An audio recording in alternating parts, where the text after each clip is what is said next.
The virus swept across the globe like a biblical plague, reducing bustling cities to silent tombs. Scientists worked tirelessly, their faces etched with despair, until one day, a breakthrough. A cure, a potent serum, but its catalyst, a living human heart. Not just any heart, but one untainted by the world's sickness, a heart belonging to a child, utterly innocent, pure. You are the one chosen to make this impossible decision, standing at the precipice of humanity's survival and an unspeakable act.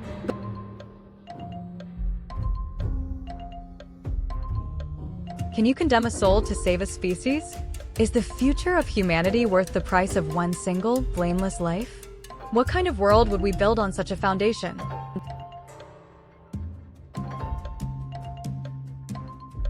10, 9, 8, 7, 6, 5, 4, 3, 2, 1. This dilemma forces a brutal confrontation between utilitarianism, the greatest good for the greatest number, and the inherent moral horror of sacrificing the innocent. The psychological toll of choosing to end in blameless life, even for a monumental cause, would be an indelible stain, forever altering the decision-maker's sense of self and the very fabric of their moral universe.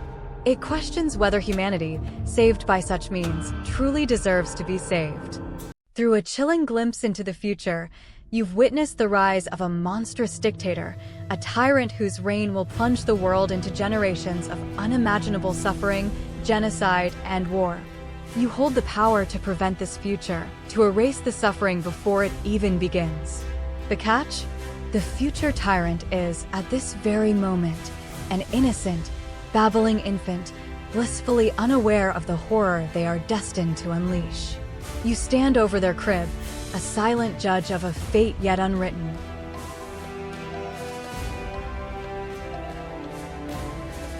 Can you be judge, jury, and executioner for a crime that hasn't happened? Is potential evil enough to justify actual murder? What if the future is not immutable and you've just taken an innocent life in vain? 10, 9, 8, 7, 6, 5, 4, 3, 2, 1. This is the ultimate pre-crime scenario, a dark twist on determinism versus free will. The psychological burden of condemning an innocent, even for the most noble of future outcomes, is immense. It forces us to grapple with the nature of evil itself. Is it innate, or is it shaped by circumstance? The act would leave an irreparable scar on your soul, forcing you to question your own humanity and whether you've become the monster you sought to prevent.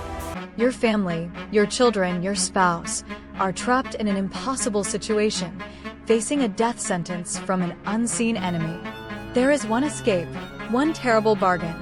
Frame an utterly innocent stranger for a crime so heinous, so undeniable, that they will surely spend the rest of their life, or even face execution, behind bars. Their freedom, their life, their future would be extinguished for yours. The evidence can be perfectly fabricated, the conviction guaranteed. Only you will ever know the truth.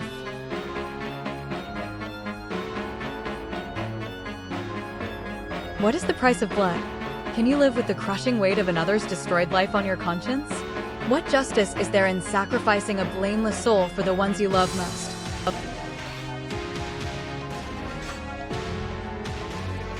10, 9, 8, 7, 6, 5, 4, 3, 2, 1. This dilemma rips at the very core of our moral fabric, pitting primal loyalty against universal justice.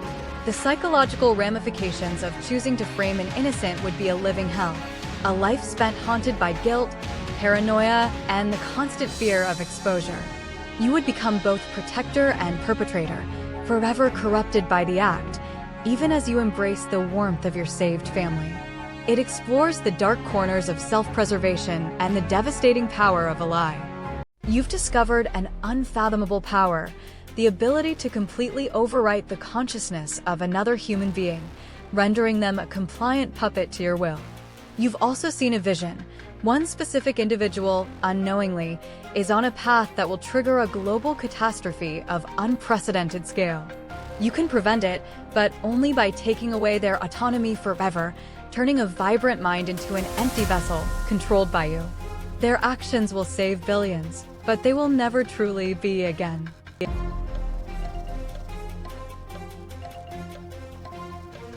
Is humanity worth saving if the price is the very definition of what makes us human? Can you play God without becoming a monster? Where does the slippery slope of control truly end?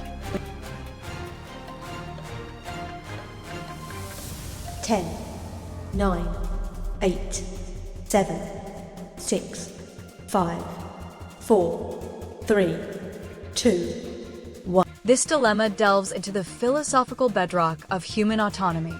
By choosing to erase free will, even for a benevolent cause, you fundamentally redefine what it means to be human, not just for the victim, but for yourself. The psychological burden of holding such absolute power, of effectively killing a mind, would be immense. It raises chilling questions about the ethics of control, the sanctity of self, and whether a saved world is truly free if its salvation comes at such a cost. The world has crumbled, reduced to ash and silence. You navigate a desolate, ravaged landscape, clinging to the last vestiges of hope. You stumble upon the only working medical facility, a relic of a bygone era, with just enough resources for one critical patient. Simultaneously, you find two souls in dire need, your own gravely injured child, suffering and dying, with no hope of ever procreating, and the last known pregnant woman on Earth, carrying humanity's final, fragile spark. One life, or the future of all life.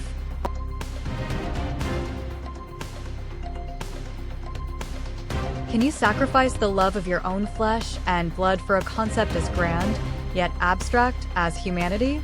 Is the survival of the species worth the death of your personal world? How do you bear the weight of such an ultimate choice?